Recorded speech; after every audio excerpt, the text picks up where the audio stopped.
بسم اللہ الرحمن الرحیم۔ السلام علیکم، میں ہوں زین العابدین۔ آپ دیکھ رہے ہیں پروگرام سچ بات نصرت مرزا صاحب کے ساتھ۔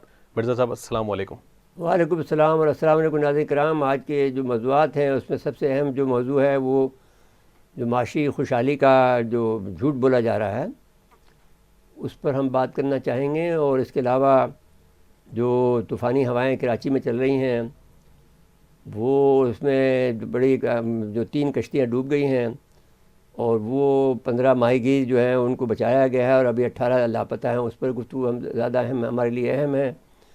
پھر سیاچن کا معاملہ ہے، وہ بھی ایک بڑا اہم معاملہ ہے کہ سیاچن میں چاہتا ہے کہ انڈیا وہاں پر وہ جو ہم پہلے منصوبہ دے رہے تھے کہ بھائی اس کو نان ملٹرائز کر دیں، لیکن وہ ہمارے معاہدہ بھی ہو گیا تھا، لیکن پھر ان کی فوج نے نہیں مانا کہ صاحب ہم نے یہ جیتا ہے، ہماری فوج کو نشان لگاؤ کہ ہم نے یہ علاقے ہمارے ہیں، وہ ہم نہیں مانیں گے۔ لیکن ابھی بہرحال پھر جنگی جرائم کا معاملہ ہے جس پر ہم گفتگو کریں گے کہ بھارت میں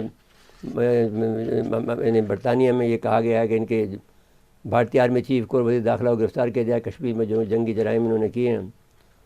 اور دوسرا پھر کرونا وائرس کا جو معاملہ ہے اس میں اسکولوں کو بند کرنے کا کہا گیا۔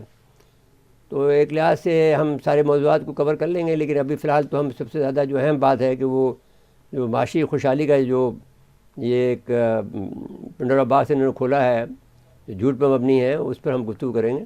جی تو ڈاکٹر اشفاق صاحب موجود ہیں ہمارے پاس۔ جی ڈاکٹر صاحب ہمارے ساتھ ٹیلی لائن پہ موجود ہیں۔ جی ڈاکٹر صاحب السلام علیکم۔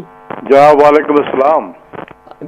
یہ جو ہم آپ کا کو اس لیے زحمت دی ہے آج کیونکہ ہم چاہتے ہیں کہ جو ہمارا سب سے بڑا جو معاشی ایکسپرٹ ہے پاکستان کے ڈاکٹر اشفاق حسن صاحب، ان سے درخواست کریں کہ یہ حقیقت بیان فرمائیں کہ یہ جو کہا جا رہا ہے کہ کل جو بات کی ہے ایک نادان وزیر نے کہ صاحب وہ ہم 5% سے اوپر چلے گئے ہیں گروتھ ریٹ میں، تو یہ بات صحیح ہے؟ دیکھیں یہ ذرا ٹیکنیکل ایشو ہے، تو میں بہت کوشش کروں گا ایک پبلک کی زبان میں سمجھانے کے لیے، اور مجھے یقین ہے کہ لوگوں کو پھر بھی نہیں سمجھ میں آئے گا کہ یہ بہت ہی ٹیکنیکل چیز ہے۔ دیکھیں ہم نے ایک ری بیسنگ کی ہے اپنے جی ڈی پی کی، تو ذرا میں ری بیسنگ سمجھا دوں آپ کو کہ ہوتا کیا ہے۔ یہ ایک انٹرنیشنل بیسٹ پریکٹس ہے کہ دنیا میں جو جتنے بھی ملک ہیں جن کے پاس ان کی اسٹیٹسٹیکل صلاحیت ذرا مضبوط ہے تو وہ ہر 5 سال میں اپنے جی ڈی پی کی ری بیسنگ کرتے ہیں۔ جو ہم جیسے ذرا ڈیولپنگ کنٹریز ہیں جہاں پر ذرا اسٹیٹسٹیکل آرگنائزیشن اتنے مضبوط نہیں ہے تو وہ پھر کوئی 10 سال میں اپنے یہ جی ڈی پی کی ری بیسنگ کرتی ہے۔ اور یہ ری بیسنگ کیوں کی جاتی ہے؟ دیکھیں جب بھی ہم جی ڈی پی اپنا تیار کرتے ہیں میجرمنٹ کے لیے کہ ملک میں جو اکنامک ایکٹیویٹی ڈفرینٹ سیکٹرز میں ہو رہی ہے تو اس کے لیے ایک بینچ مارک ایئر لیا جاتا ہے۔ تو آج سے پہلے ہم 2005-2006 کے بینچ مارک ایئر پہ یہ کر رہے تھے، اس کے بیسس پہ میجرمنٹ کر رہے تھے۔ تو اس میں یہ ہوتا ہے کہ فرض کر لیں کہ اس 2005-2006 میں جو انڈسٹریز تھی اس وقت پاکستان میں جن کا سروے کیا گیا وہ اس میں شامل ہو جاتے ہیں۔ اب ایک عام پبلک کے لیے ایک ایگزامپل دے رہا ہوں کہ جیسے یہ منرل واٹر ہے، تو 2005-06 میں غالباً ایک ہی کمپنی تھی جس کو ہم نیسلے کہتے ہیں، وہ منرل واٹر اپنا پروڈیوس کرتی تھی، اور وہ تقریباً واحد کمپنی تھی یا ایک اور ہوگی، اور اس وقت یہ منرل واٹر ایک لگژری آئٹم ہوتا تھا، تو پروڈکشن اس کی اتنی زیادہ نہیں ہوتی تھی۔ تو جب 2005-06 میں اس کو شامل کیا گیا تو ایک تو یہ تھا کہ اس کا ویٹ بہت چھوٹا سا ہوگا کیونکہ کم پروڈکشن ہو رہے تھے، لیکن اب 2015-16 میں جو ہم 10 سال کے بعد دیکھتے ہیں کہ وہ منرل واٹر ایک ہاؤس ہولڈ افیئر بن گیا ہے، ہر شخص وہ استعمال کر رہا ہے، نئی کمپنیاں اور اس میں آ گئی ہیں، تو یہ کمپنیاں تو پروڈکشن کر رہی ہیں، پروڈکشن کی تعداد بھی بڑھ گئی ہے، لیکن اس فریم میں تو صرف ایک ہی یہ ہے جو نیسلے کا پانی ہے، اور اس کا جو ویٹ ہے وہ وہی ویٹ چل رہا ہے۔ تو یہ ٹوٹلی انڈسٹریل پروڈکشن ہماری ڈسٹارٹڈ سی ہو جاتی ہے کہ پروڈکشن ملک میں ہو رہی ہے لیکن ہم اس کو میجرمنٹ نہیں کر رہے ہیں۔ تو اس لیے ہر 10 سال کے بعد ہم اپنے فریم کو دوبارہ دیکھتے ہیں کہ بہت ساری انڈسٹریز اگر 2005-2006 میں تھی وہ اب نہیں ہے، وہ ختم ہو گئی ہے، آؤٹ ڈیٹڈ ہو گئی ہے، بند ہو گئی ہے فیکٹریاں۔ لیکن وہ سسٹم میں موجود ہے اور اس کا وہ 0.00 پروڈکشن بھی آ رہا ہوگا, اس کا ساتھ میں اس کا ویٹ بھی ہو رہا ہوگا, تو وہ پورے انڈسٹریل سیکٹر کو وہ کر دیتا ہے, بالکل ڈسٹارٹ کر دیتا ہے. تو اس لیے ہر 5 سال کے بعد یا 10 سال کے بعد ہمیں اپڈیٹ کرتے رہنا پڑتا ہے کہ جو نئی ایکٹیویٹیز ہو رہی ہیں اس کو شامل کیا جائے.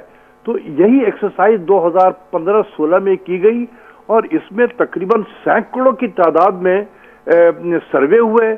ہر سیکٹر میں جو نئے سیکٹر بھی آئے تھے 2015-16 میں, اس کو سروے ہوا, سروے کے بیس پہ اس کو شامل ہوا. اس میں بہت سارے 500 جو ہے وہ اسٹڈی اس کی تیار ہوئی, اس میں کمیٹیز بنی, بہت سارے میٹنگز ہوئے اور یہ تقریباً لاسٹ ایئر تک یہ مکمل تھا. تو میں بھی کہتا تھا کہ جب ایک ہم نے ری بیسنگ کی ہے, size of the G D P ہماری اب بڑی ہو گئی ہے کیونکہ بہت ساری چیزیں جو پیدا ہو رہی ہیں ملک میں لیکن ہمارے میجرمنٹ کا حصہ نہیں تھی وہ, تو اب ہم نے ان کو شامل کیا ہے تو size of the G D P بھی بڑھ گئی ہے. یہ تقریباً 300 بلین کے قریب تھی, اب 347 بلین ہو گئی ہے. تقریباً آپ دیکھیں کہ 47 کے تقریباً 50 بلین کے قریب ہماری جی ڈی پی میں اضافہ نظر آ رہا ہے. تو ایک دنیا میں ہمارا چہرہ بھی تھوڑا بہتر ہوا ہے اور یہ جی ڈی پی کی ری بیسنگ کی وجہ سے گروتھ ریٹ میں اتنا فرق نہیں پڑتا ہے. وہ بھی میں آپ کے ناظرین کے لیے سمجھا دوں کہ پچھلے سال 3.9% ہمارا جی ڈی پی گروتھ تھا اور اس سال کا تقریباً 4.8% ٹارگٹ رکھا گیا تھا.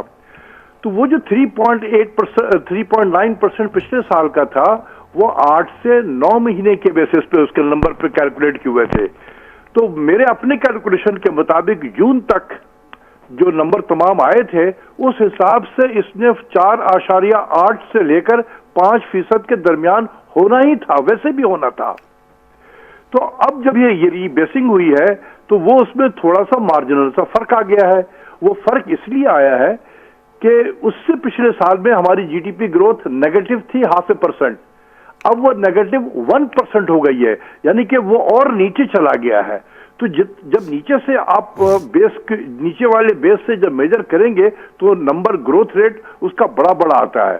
تو اس لیے اس نمبروں پہ اتنا زیادہ ہمیں وہ نہیں ہونا چاہیے. ٹھیک ہے, سیاسی جماعتیں ہیں اپنے سیاسی فائدے کے لیے جب بہت زیادہ انڈر پریشر ہو تو اس قسم کے نمبر آ جائیں تو اس کا فائدہ اٹھانے کی پوری کوشش کرتی ہیں. لیکن اکنامکس کے سینس میں اس میں یہ ایک نمبر ہے, اس پہ ہمیں اتنے زیادہ وہ نہیں ہونا چاہیے. ٹھیک ہے, یہ نمبر جو بھی آیا ہے یہ بالکل صحیح نمبر ہے, نمبروں میں کوئی غلطی نہیں ہے. لیکن آپ یہ دیکھیں کہ اس سے پچھلے سال -1% ہے. تو جب اس قسم کی جو اب نارمل ایئر جب ہوتے ہیں, ہم پینڈیمک سے گزر رہے ہیں, تو یہ ایک دنیا کے لیے اب نارمل ایئر ہے یہ. تو جب یہ نیچے ڈپ ہو جائے پھر یہ اوپر آتا ہے تو ہم دنیا میں طریقہ یہ ہے کہ ہم اس کا ایوریج لے لیتے ہیں. تو اگر آپ دیکھیں -1% پلس 5.4% یا 5.6% جو بھی ہے نمبر لے لیں آپ, تو آپ دیکھیں گے کہ یہ 4.44 ہوتا ہے یا 4.46 ہوتا ہے. 2 سال کا ہے یہ نمبر, آپ 2 سے ڈیوائڈ کر لیں تو اوسطاً تو 2.2% یا 2.3% ہی ہوتا ہے نا. تو 2.3% ہماری آبادی بھی اتنی بڑھ رہی ہے, تو اس لیے ہمارے فی کس آمدنی میں آپ کو اضافہ ریئل ٹرم میں نظر نہیں آ رہا ہے. لوگ اکثر میں ٹی وی پہ دیکھ رہا تھا, لوگ کہتے ہیں یار یہ کس قسم کا نمبر ہے, لوگوں کی حالات تو نہیں بہتر ہوئی ہے. وہ اس لیے نہیں بہتر ہو رہی ہے کہ یہ ایک اسٹیٹسٹیکل ہم اس کو کہیں گے ایڈیوسنکریسیز کہہ لیں یا جو بھی اس کا نام دے دیں آپ, یہ اس کو اتنا ریئل سینس میں نہ لینے کی معیشت بہت بڑھ گئی ہے. یہ ایک لو بیس سے میجر ہوا ہے اور یہ اوپر کی طرف اس سال کا جو ہے وہ اوپر آ گیا ہے. اگلے سال کا آپ دیکھیں گے یہ تقریباً کوئی 4% کے قریب ہو جائے گا. اچھا, تو اب میں یہ کہنا چاہتا ہوں کہ یہ بات تو میری تو سمجھ میں تھوڑی سی آ گئی ہے کہ لیکن بتلا یہ ہے کہ جب تک عوام کو اس کے فوائد نظر نہ آئیں, آپ فگر تو کہتے رہیں جیسے آپ نے کہہ دیا ہے کہ سیاسی بنیاد پہ جو لوگ اس کا بینیفٹ لے رہے ہیں, لیکن معاشی تو جو آپ کہہ رہے ہیں پھر غیر معمولی بھی ہے جو حالات ہیں. تو اس میں پھر آپ نے جو ریزلٹنٹ ویلیو ہے اس بات کی, جو ریزلٹنٹ ہے اس کا, اسے کیا نکالیں گے کہ ہم بہتر ہوئے ہیں یا نہیں بہتر ہوئے؟ ہم یہ صرف یہ کہیں گے کہ 2019-20 میں